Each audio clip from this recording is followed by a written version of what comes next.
Un homme parcourt 30 km à pied chaque jour. Un policier le suit un jour et découvre pourquoi. La détermination, c'est avoir de la persévérance. Quelle que soit la situation dans laquelle on se trouve, c'est travailler en suivant un plan. Les personnes déterminées sont dans la plupart des cas une source d'inspiration pour les autres. Ces personnes montrent que tout est possible. Mais que faire si vous devez parcourir une distance de 30 km à pied? C'est la situation dans laquelle s'est retrouvé un étudiant originaire de l'Alabama. Ce qui a commencé avec un jeune homme déterminé à arriver au travail à l'heure est devenu beaucoup plus que cela. C'est une communauté qui s'est créée pour changer une vie. Un jeune homme de 20 ans, appelé Walter Carr, a emménagé en Alabama avec sa mère. Leur ancienne maison avait été détruite par l'ouragan Katrina. Ils ont été obligés de déménager après la destruction. Ils ont essayé de recommencer leur vie en Alabama, mais ce n'était pas aussi simple. Walter était encore un étudiant, mais compte tenu de leurs conditions de vie, il était obligé de travailler afin d'aider sa mère. Celle-ci arrivait à peine à joindre les deux bouts et ne pouvait plus payer le loyer. À cause de cela, il risquait d'être expulsé de la maison à tout moment. C'est pourquoi il n'a pas réfléchi à deux fois lorsqu'il a découvert que l'entreprise Bob's recherchait des employés. Bob's est une entreprise américaine de déménagement située à environ 30 km de l'endroit où Carr vivait, ce qui est une distance assez importante. Il s'est directement rendu à l'entreprise avec sa vieille voiture où il a rempli un formulaire. Il a passé un entretien et on lui a dit qu'il pouvait commencer le lendemain. Mais à sa grande déception, sa voiture est tombée en panne lors du retour à quelques kilomètres de chez lui. Pourquoi la voiture était-elle tombée en panne ce jour-là? Pourtant, il en avait vraiment besoin. Il est sorti pour voir ce qui n'allait pas. Après avoir ouvert le capot, son cœur s'est brisé. La fumée sortait du moteur. Il a alors su que la voiture ne pourrait plus démarrer. Il a pensé à appeler l'entreprise pour annuler son premier jour de travail. Il a sorti son téléphone pour appeler son employeur, mais a ensuite changé d'avis. Il avait tellement besoin de ce travail et devait s'y rendre. Il était jeune et en forme, mais la distance était très longue.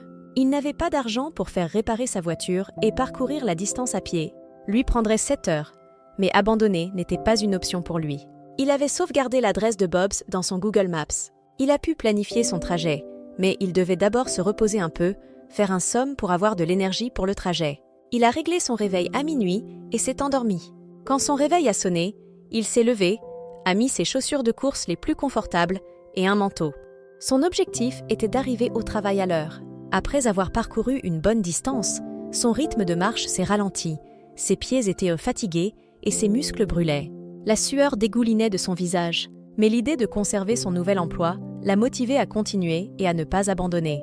Il était si concentré sur ses pieds qu'il n'a même pas remarqué la voiture qui s'approchait avec les gyrophares bleus. La voiture a fait des appels de phare et s'est dirigée vers lui. Lorsque Carr a regardé autour de lui, il a vu la voiture de police conduite par l'officier Shaw Gray. Shaw avait le sentiment que Carr préparait quelque chose de louche. Shaw avait passé un service de nuit assez difficile et ne voulait absolument pas avoir d'autres ennuis. Lorsque Shawn a demandé à Carr ce qu'il faisait dans la rue, ce dernier n'a pas répondu immédiatement. Il était essoufflé et a d'abord dû reprendre son souffle. De plus, il ne s'est pas arrêté, parce qu'il était conscient que le temps continuait à filer et qu'il devait continuer son chemin. Mais Shawn lui a ordonné de monter dans la voiture de police. Il était soucieux de ce que Carr faisait dans la rue à cette heure bizarre pour lui. Il était sorti avec quelque chose de mauvais en tête. Ce matin-là, lorsque Carr a finalement repris son souffle, il a raconté son histoire à Shawn, qui a été très étonné après avoir entendu cette histoire. Il n'avait jamais rencontré une telle personne dans toute sa carrière. Quelqu'un qui était déterminé. Au-delà de toute attente, ses pensées inquiètes ont laissé place au respect et à l'admiration pour ce jeune homme. Il l'a conduit tranquillement sur la distance restante qu'Ankara a vu la maison de la femme pour laquelle on l'avait recruté pour le déménagement. Il était soulagé, il était arrivé au travail à l'heure et il a remercié l'officier. Lorsqu'il est sorti de la voiture, Shawn l'a escorté jusqu'à la porte de la femme Jenny Aden Lamay. Shawn a raconté à Jenny le dur voyage de Carr et elle était également émerveillée par sa détermination.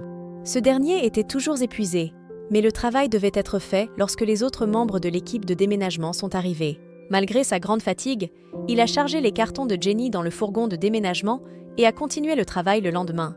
Jenny était toujours impressionnée par le dévouement de Carr dont l'histoire l'avait inspirée. Elle voulait la partager avec ses amis et a écrit son histoire sur Facebook. Ce message a été vu par de nombreuses personnes qui ont également été impressionnées. La détermination de Carr a déclenché quelque chose chez Jenny. Elle voulait lui donner quelque chose en retour. Elle a donc lancé une campagne où les gens pouvaient faire des dons en ligne pour Car. Elle voulait recueillir la somme d'argent nécessaire pour faire réparer sa voiture. Mais les gens donnaient plus que ce qui était demandé. Quelque temps après, le directeur de Bob's, Luke Marklen, est tombé par hasard sur cette histoire sur Facebook et a été touché. Il avait besoin d'une telle personne dans l'entreprise. Il a pris sa Ford Escape de 2014 et l'a conduite directement chez Car. Quand il a revu, car il lui a remis ses clés de voiture, Car était stupéfait, il n'en croyait pas ses yeux. Le directeur venait de lui offrir sa propre voiture familiale. Car n'avait certainement pas vu tout cela.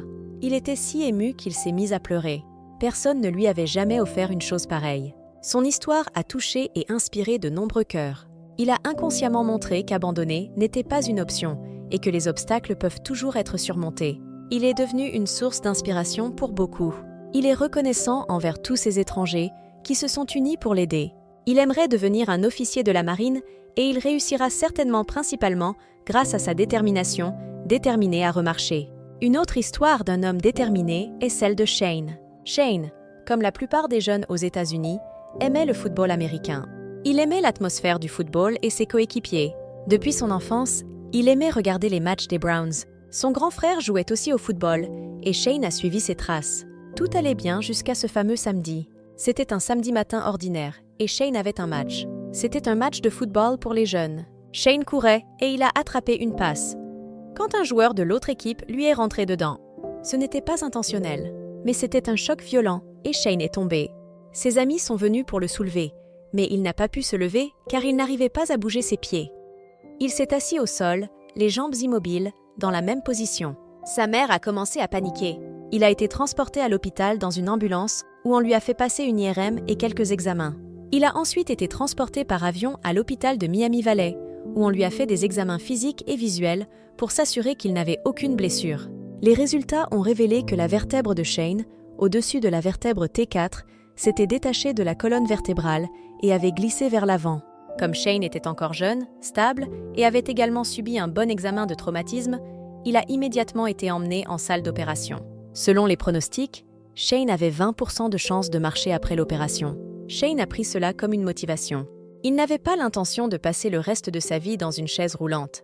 Il était déterminé à remarcher dans le processus. Sa famille et lui ont reçu l'aide de la communauté. Ses amis avec qui il jouait au football, par exemple, leur ont donné de l'argent.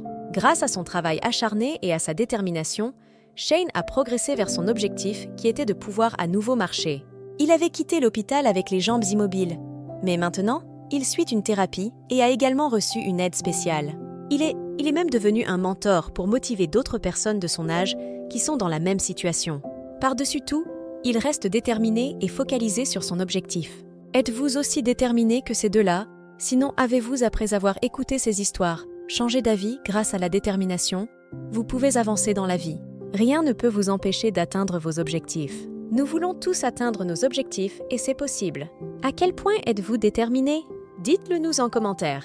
N'oubliez pas de liker la vidéo, de vous abonner et d'activer la cloche de notification pour ne manquer aucune de nos prochaines vidéos.